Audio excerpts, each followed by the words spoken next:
Nic dwa razy. Wiersz Wisławy Szymborskiej.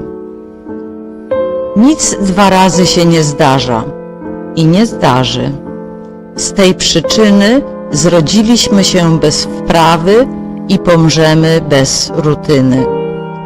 Choćbyśmy uczniami byli najtępszymi w szkole świata, nie będziemy repetować żadnej zimy ani lata.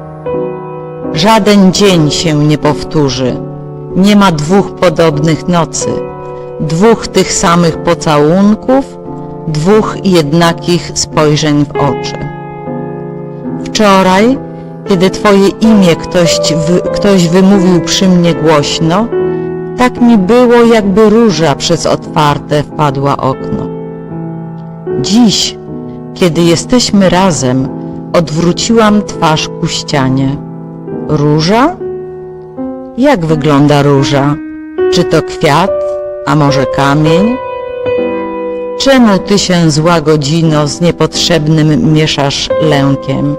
Jesteś, a więc musisz minąć. Miniesz, a więc to jest piękne. Uśmiechnięci, współobjęci, spróbujemy szukać zgody, choć różnimy się od siebie jak dwie krople czystej wody.